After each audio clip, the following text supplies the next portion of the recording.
ત્રણ પ્રકારથી પાપ કરે છે. કયા ત્રણ પ્રકારથી? તો કે કાયિક, વાચિક અને માનસિક. કાયિક કહેતા શરીરથી. આપણે કાનથી કોઈની નિંદા સાંભળીએ ને તો પાપ થાય. આંખથી કોઈ એવું ખરાબ દ્રશ્ય જોઈએ તો પણ પાપ લાગે. મુખથી ખરાબ વાણી બોલીએ, અભ્રંશ વાણી બોલીએ તો પણ દોષ થાય. આ શરીરના દોષો છે. મનથી કોઈનું ખોટું કરવાની ભાવના રાખીએ તો પણ આપણને દોષ લાગે છે. એટલે કાયિક, વાચિક અને માનસિક આ ત્રણેય પ્રકારના દોષથી જીવ બંધાય છે. આ ત્રણ દોષમાંથી મુક્ત કરવા માટે ગુરુ બિન જ્ઞાન ન ઉપજે, ગુરુ બિન મિટે ન ભેદ, ગુરુ બિન સંશય ના ટળે, ભલે વાંચે ચારો વેદ. ગુરુ વગર કોઈ પણ જીવની મુક્તિ થતી નથી.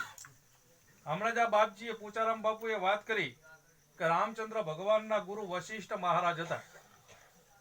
કૃષ્ણ ભગવાનના ગુરુ દુર્વાસા મુનિ હતા. રામદેવજી મહારાજના ગુરુ બાળનાથ મહારાજ હતા. એમ એ ભગવાન હોવા છતાં, સર્વગુણ સંપન્ન હોવા છતાં એમને પણ ગુરુના ચરણે જઈ અને આ જ્ઞાનને જાણવું પડ્યું. હર હર.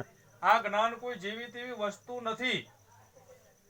ભગવાન શંકર અને પાર્વતીજી કૈલાસ ઉપર બેઠા છે અને ભગવાન શિવજીએ સમાધિ લગાવી છે. ત્યારે સમાધિમાંથી ભગવાન જાગૃત થાય ત્યારે માં ભગવતી પાર્વતી શંકરને પ્રશ્ન કરે છે, હે પ્રભુ, તમે કોનું ધ્યાન કરો છો આંખો બંધ કરી?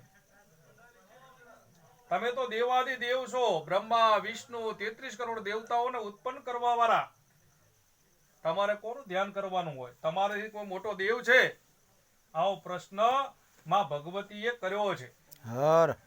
એમ સાંભળવા વાળા દરેક જીવો જે કંઈ પણ આ શબ્દ નીકળે છે એમાં જિજ્ઞાસા વૃત્તિ ઉઠવી પડે. પ્રશ્ન પૂછવાની વૃત્તિ ઉઠવી પડે કે તમે આ શબ્દ બોલ્યા તો શબ્દ શું કહેવા માંગે છે. જીવનું જિજ્ઞાસા રૂપી મારણ શબ્દોના વચન ઉપર હોવું પડે તો આ જીવ જાગૃત થાય છે. પાર્વતીએ ભગવાન શંકરને આવો પ્રશ્ન કર્યો છે ત્યારે ભગવાન શંકરે જે જવાબ આપ્યો છે, ઉમા કહું મેં અનુભવ અપના, સત હરિ ભજન જગત સપના. હે ઉમા, હું મારો અનુભવ કહું છું. આ જગત સપના સમાન છે. કેમ સપના સમાન છે? તો રાતના અંધારાની અંદર તમે જતા હોય અને વાંકું ચોકું દોરડું પડ્યું હોય, હે, અને અંધારામાં તમે જાઓ એટલે તમને ભાસ થાય કે આ સરપ છે. હકીકતની અંદર ત્રણેય કાળની અંદર અહીંયા હરફ હતો નહીં, પણ મનને એવો ભાસ થયો કે હરફ છે. હવે નક્કી ના કરે પાછા આવતા રહે તો એ હરફ કોઈ કાળે મટે નહીં. એ જૂઠું જૂઠું હવારે કે હરફ હતો નીકળી ગયો હશે, પણ તમારે એના માટે બત્તી લઈ અને એનો પ્રકાશ કરી જોવું પડે તો ભ્રાંતિ નીકળી જાય. ખરેખર હરફ હતો નહીં. શું હતું? દોરડું. હે, દોરડું હતું પણ મનની અંદર ઉભો શું થયું? હરફની ભાવના. તો ત્રણેય કાળની અંદર હરફ હતો નહીં અને આ મને ઉભો કર્યો છે. એમ આ જગત મહાપુરુષો કે ત્રણ કાળની અંદર નથી. આ એક માયા છે. કેવી માયા છે? તો પહેલા તો મનુષ્યને શું વ્યવહાર શીખવો જોઈએ? સાચું બોલવું, સાચું જોવું અને સાચું કરવું. હવે આપણે જ્યાં સુધી રેણી કેણીમાં ના આવીએ અને જ્ઞાનની ગમે એટલી ચર્ચા કરીએ, જ્ઞાન ગમે એટલું સાંભળીએ, પણ જો રેણી કેણીનું ઘર કાચું હોય તો એ કોઈ જ્ઞાન આપણા કાનની અંદરથી મનમાં ઉતરતું નથી. ના ઉતરવાનું કારણ અજ્ઞાન. હે, અજ્ઞાનના પડળ એટલા બધા બાજી ગયા છે. આ હૃદયની અંદર અનેક સંશયો પડેલા છે. આ સંશયોને છેદવા પડે. સંશયો એટલે અજ્ઞાન. અજ્ઞાનને કાપે કોણ? જ્ઞાન. જ્ઞાન દ્વારા અજ્ઞાન કપાય છે. તો જીવને કોનો સંપર્ક રાખવો પડે? શરીરને સાફ કરવું હોય તો ક્યાં જવું પડે? પાણી આગળ.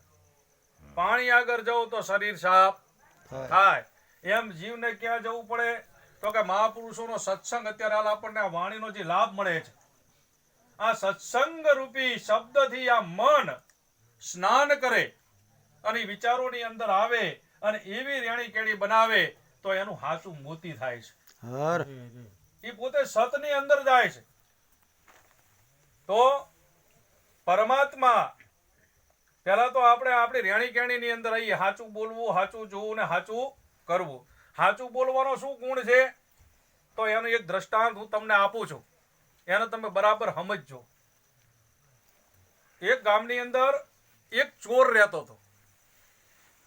એ ચોર અને એના ઘરના 2 જણા છોકરા છોકરી કઈ હતું નહીં, અને આ જીવંત પર્યંત એને નકરી ચોરી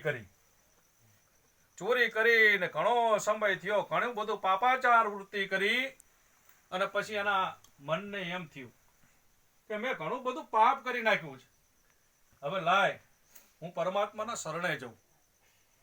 આ જીવ મનની અંદર આવી વાત નક્કી કરે છે, અને પોતે રાતના સમયે ચોરી કરવા માટે નીકળે છે.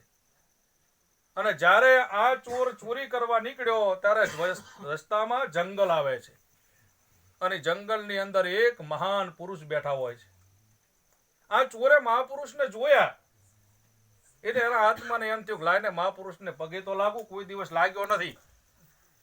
એટલે ચોર જઈ અને મહાપુરુષના પગે લાગ્યો કે બાપજી જય ગુરુ મહારાજ. મહાપુરુષ કે જય ગુરુ મહારાજ. કોણ છે ભાઈ? કે બાપુ હું ચોર છું. કે ક્યાં જાય? કે ચોરી કરવા માટે. ઠીક છે, તો ચોરી કરવા જાતો તો તારો વિચાર કેવો આવ્યો એવો કે તું અહીંયા મારી આગળ પહોંચ્યો? કે બસ બાપુ મારા જ આત્માને મારા જ જીવને એવું થયું કે હું બાપુના ચરણે પડી જાઉં. બાપજી મારે ગુરુ કરવા છે, પણ કે તું ચોર છે, તું ખોટું કરે છે. જ્યાં સુધી ખોટું કરે ત્યાં સુધી ગુરુ કરાય નહીં. ચોરી કરવાનું બંધ કરે એ તો બરાબર છે, પણ તારે જો મને ગુરુ કરવા હોય તો હંમેશા સાચું બોલવું પડશે. થોડો ચોર વિચાર કરવા માંડ્યો કે મારે બેટું હું જો આ ચોર આ સાચું બોલવાનું કરીશ તો મારે બધાને કહેવું પડશે કે હું ચોર છું, તો હું પકડાઈ જઈશ. પણ ગુરુ કરવા છે, મારે આ શરીરનો મનનો આ બધાનો ઉદ્ધાર કરવો છે, તો ઉદ્ધાર કરવા માટે મારે બાપુનું વચન રાખવું પડશે. કે ચલો બાપજી હું તમને વચન આપું છું કે જુઠ્ઠું નહીં બોલું. ઠીક છે. બીજું વચન મારા 3 વચન છે, એમાં એક વચન જુઠ્ઠું નહીં બોલવાનું.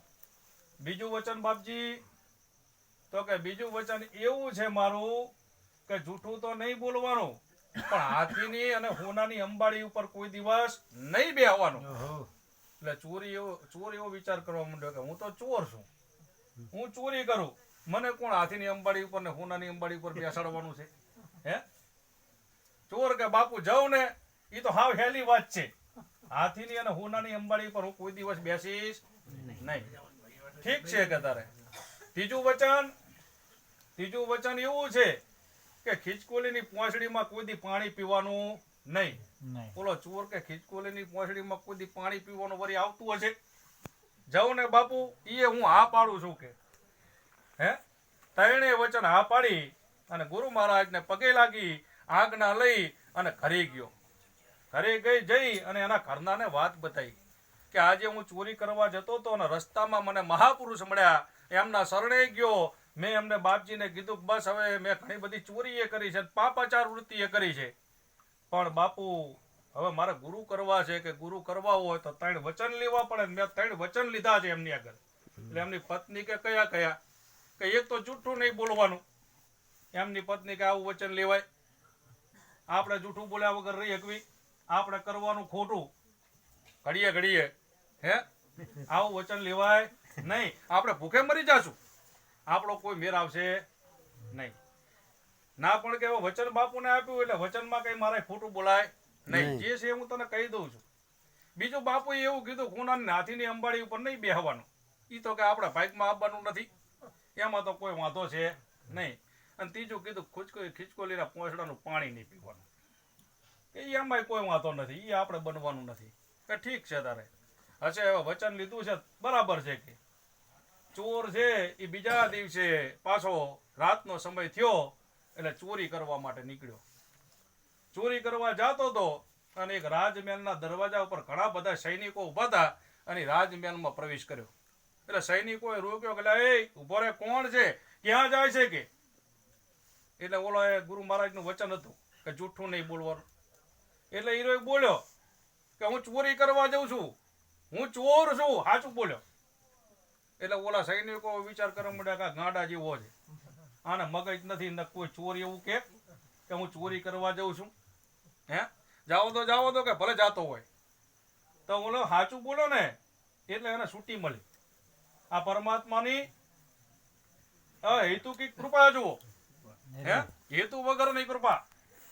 પોતે અંદર પ્રવેશ કર્યો, થોડોક આગળ ગયો એટલે રાજનો દરબાર આવ્યો. રાજના દરબારની બારે રાજાને ઢોલિયા ઉપર હુવારેલો, અને વસ્તી ઘણી બધી એકડે ઠઠ આજુબાજુમાં રાજાની બેઠેલી, ઘણી બધી વસ્તી બેઠેલી. એટલે ઓલો ચોર વિચાર કરે કે મારું પોતું રાતના 1-2 વાગ્યા આ રાજા ઢોલિયા ઉપર હૂતો છે અને વસ્તી કોરુંબોર બેઠી છે, પણ જ્યારે ચોર ચોરી કરવા નીકળ્યો ને ત્યારે જંગલમાં એક જગ્યાએ વિશ્રાંતિ લેવા બેઠો હતો. એ વિશ્રાંતિ લેવા બેઠો ને તાર ઉપર એક બગલો ને બગલી બે બેઠા હતા, અને બગલો ને બગલી બે વાત કરે ને આ ચોર સાંભળે એમની વાતને. શું વાત કરતા હતા કે આપણે જે આ ચરકવી ને એની જે અઘાડ આવે ને એ એટલી બધી કામમાં આવે કે કોઈ દુખીઓ હોય ને, જેને પીડા થતી હોય શરીરની, જેને રોગ હોય એના શરીર ઉપર લગાવે ને તો એને એ પીડા અને રોગ મટી જાય છે. એટલે ઓલા ચોરે શું કર્યું, પોટલું બાંધી એની અઘાડને લઈ લીધી હારે, અને લઈ અને ત્યાં પહોંચ્યો. અને રાજાના દરબારમાં રાજા ઢોલિયો લઈ અને હુતા હતા ને અહીંયા આજુબાજુમાં વસ્તી બેઠી હતી. એટલે ચોરે પૂછ્યું ભાઈ આ છે શું? એટલે ઓલા સૈનિકો જોઈ ગયા કે અજાણ્યો માણસ ક્યાંથી આવ્યો, કે ભાઈ કોણ છે? કે હું તો ચોર છું, ચોરી કરવા માટે આવ્યો છું. હોય મારા બેટાનો ચોર કોઈ દી એવું કે નહીં ચોરી કરવા આવ્યો, અને રાજમાં કરી ગયો. સૈનિકોએ આપવા દીધો, પકડો કે અને સૈનિકો લઈ લો રાજા આગળ. પકડી અને રાજાના ઢોલિયા આગળ ઉભો રાખ્યો કે રાજન અમે આ ચોરને પકડી લાયા છીએ, આપ આને જે કરવું હોય કરો કે. એટલે રાજાને કહેતા પહેલા ચોરે પૂછ્યું કે આપ રાજા છો? કે હા. કે તમે કેમ સૂતા છો? કે મારે શરીરની અંદર મને દુખાવો થાય છે, પીડા બહુ થાય છે, મટતી નથી કોઈ કાળે. કેટલા વૈદ્યો આગળ દવા કરાઈ. કે ઓ બાપુ આમાં શું વાત છે? કે હું તમારો દુખાવો હાલ મટાડી દઉં, તમને હાલતા કરી દઉં. કે તો કે આનંદની વાત કહેવાય, થોડુંક પાણી લઈ આપો. કે એટલે એમના સૈનિકોએ પાણી લઈ આપ્યું અને એની અંદર એ બગલાની બગલીની અઘાડ નાખી અને પછી એને કોટી બરાબરની અને કોટી અને રાજાના આખા શરીર ઉપર એ બગલાની બગલીની અઘાડ લગાવી દીધી. એટલે રાજાનો દુખાવો 5 મિનિટમાં શાંત થઈ ગયો. રાજા રૂષ્ટપુષ્ટ થઈ ગયો, બેઠો થયો કે મારી પીડા મટી ગઈ, મારું દુઃખ મટી ગયું. હવે આ રાતનો સમય છે, આને લઈ લો તમે, અને સવારમાં આપણે આની સ્વાગત વિધિ કરશું. કારણ કે રાજાને હાજો કરે એની વ્યવસ્થા તો જીવી તેવી હોય નહીં. રાજાને હાજો કર્યો, સવાર થયું, રાજાએ સભા ભરી એકડે ઠઠ. રાજા ગાદી ઉપર બેઠો, આ ચોરને અહીંયા લાવવામાં આવ્યો સભાની અંદર, અને રાજાએ હુકમ કર્યો